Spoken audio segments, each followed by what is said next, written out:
Assalamualaikum warahmatullahi wabarakatuh. Alhamdulillahillazi yasara rasulahu bil huda wa dinil haq yuzhirahu ala dini kulli wa kafa billahi syahida. Asyhadu an la ilaha illallah wa asyhadu anna muhammadar rasulullah la nabiyya ba'da amma ba'du.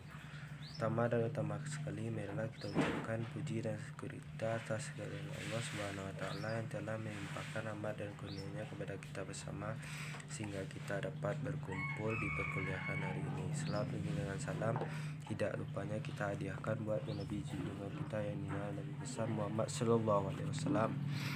Untuk tidak memperpanjang kata mukadimah, baiklah saya akan memulai perkuliahan hari ini yang berjudul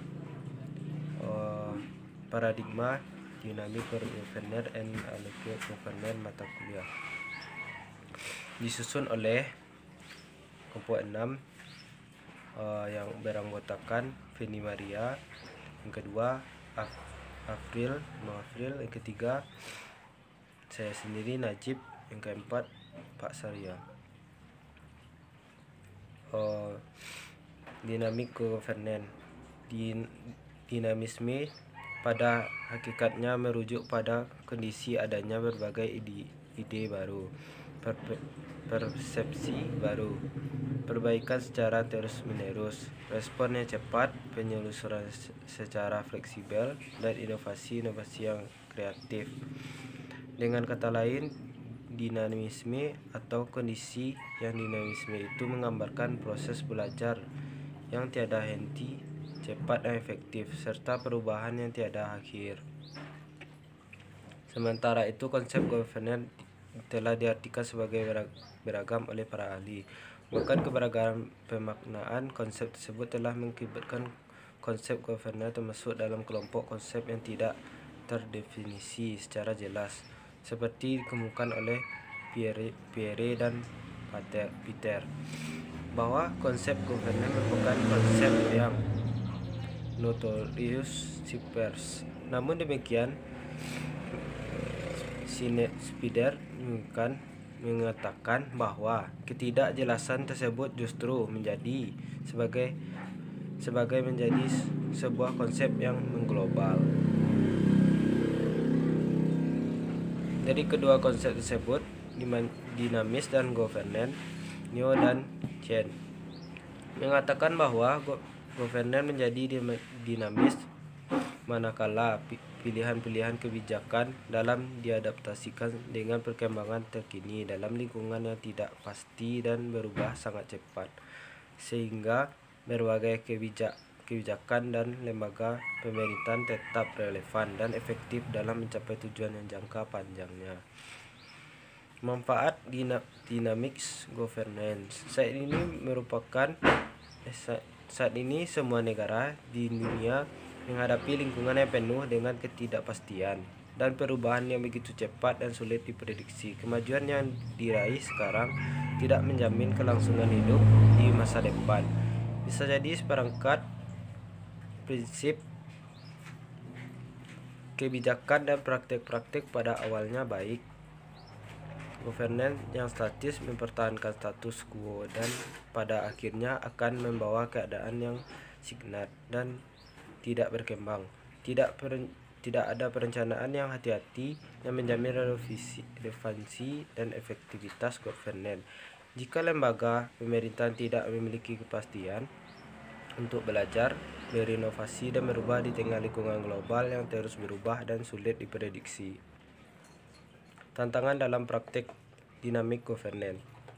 Dynamic governance sebagai output dari sinergi kedua elemen tersebut, perwujudan sangat bergantung pada upaya pemimpin untuk menata interaksi sosial dan ekonomi untuk mencapai tujuan nasional yang dicita-citakan. Dengan mengutip pada Neo dan Chen mengatakan bahwa pembangunan ekonomi dan sosial berkelanjutan hanya akan terjadi manakala terdapat leaders intention, core and the learning which information of perfect form and mental model. Featuring Red scope with global development and the technology change. Oleh karena itu, dua hambatan utama yang terwujud governance adalah ketidakmampuan untuk menghadapi perubahan lingkungan, untuk melakukan penyesuaian atas kelembagaan untuk lingkungan oleh tetap efektif. Agile governance diartikan sebagai kemampuan organisasi untuk merespons secara cepat perubahan yang tidak terduga dalam dipenuhi untuk tuntunan dan kebutuhan masyarakat yang semakin berubah. Konsep agile hadir untuk meningkatkan kemampuan organisasi dalam memanfaatkan teknologi informasi komunikasi. Pada era digital, konsep ini mampu untuk menjawab seluruh tantangan dari perubahan lingkungan. Agile adalah software dan membutuhkan hardware, analogi manusia yang visioner serta inovasi secara efisien, mudah, cepat, dan unggul. Prinsip Agile terdiri atas 12 yang utama terkait pengembangan software. Memakai metode Agile ini: 1. Agile mengutamakan kepuasan konsumen sebagai prioritas secara kesinambungan saat memproduksi perangkat lunak dari awal. 2. Agile terbuka pada semua perubahan di tengah proses pengembangan perangkat lunak hingga akhir. 3. Perangkat lunak Agile teruji kualitasnya dalam waktu minimal 2 minggu hingga 2 bulan. 4. Ada kerjasama yang baik antara pengembangan dan pengusaha selama berlangsungnya proyek. 5. Agile membutuhkan personal pendukung yang berinovasi tinggi agar proyek bisa selesai dengan efisiensi yang efektif. 6. Agile membutuhkan komunikasi secara langsung saat proses pengembangan software. 7. Ukuran kemampuan dari proyek Agile adalah menghasilkan perangkat lunak yang sempurna dan sukses. 8. Metode Agile mampu mengembangkan perangkat lunak secara berkesinambungan dengan dukungan semua pihak seperti memakai sponsor dan developer. 9. Metode Agile adalah metode yang menggunakan keunggulan teknis saat mengembangkan perangkat lunak. 10. Kesederhanaan dianggap sangat penting bagi Agile dalam mengoptimalkan sumber daya yang dimiliki. 11. Manajemen tim pengembang Agile sangat menentukan kebutuhan sisi arsitektur maupun perangkat lunak. 12. Masing-masing tim mengembangkan Agile melakukan refleksi agar dapat bekerja secara efektif memiliki pola kerja yang baik. Metode Agile. 1. Scrum metodologi. Metode Agile ini fokus akan mengembangkan perangkat lunak yang kompleks. Pengerjaan perangkat lunak Scrum terdiri dari beberapa sprint. Agile adalah beberapa proses kecil yang masing-masing memiliki fitur tertentu. 2. Agile Framework hadir khusus untuk perusahaan besar yang ingin memakai metode Agile. SAFe menjadi solusi karena adanya kerjasama antar divisi ketika melaksanakan proyek sehingga lebih fleksibel dan efektif. 3. Lean Software Development. Software Development merupakan metode Agile yang bertujuan untuk mengembangkan perangkat lunak memakai jumlah SDM yang minim. LSD dilakukan dengan meluncurkan produk dengan fitur terbatas atau minimum viable produk sesuai kebutuhan konsumen. 4. Kanban merupakan metode Agile dengan proses yang dilakukan secara visual sehingga aktivitas flow kerja lebih terpantau. 5.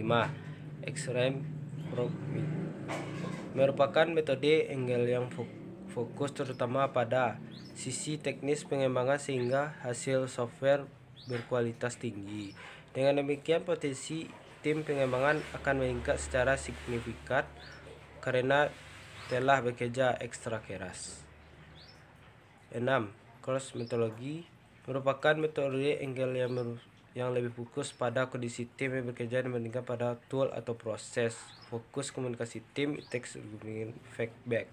Dengan demikian, hasil pengembangan software yang dibuat lebih maksimal. 7. Dynamic System Development merupakan metode Engel yang berfokus pada keterlibatan seluruh anggota tim secara kesinambungan untuk menghadirkan software yang bermanfaat secara nyata bagi dunia bisnis. 8.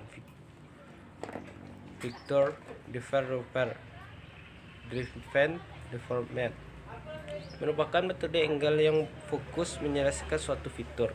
Mirip dengan Scrum, tetapi setiap iterasinya hanya berdurasi 2-20 hari. Dengan demikian, fitur FDD skala lebih spesifik untuk bisa selesai dengan tepat waktu. Baiklah, kesimpulan. Pemerintahan yang dinamis menjadi sebuah kapasitas yang strategis yang perlu dimiliki oleh pemerintah berbagai negara di dunia saat ini. Perubahan berbagai sektor aspek kehidupan pada akhirnya melahirkan berbagai tuntunan kepada pemerintah untuk dapat merespon secara lebih efektif dan efisien. Dynamic governance menjadi landasan penting dalam proses pengurusan dan implementasi kebijakan pemerintah yang adaptif dan responsif terhadap perubahan lingkungan. Kemampuan ini menjadi faktor esensi dalam konteks supaya pemerintahan mewujudkan pembangunan ekonomi, kesejahteraan masyarakat yang berkelanjutan.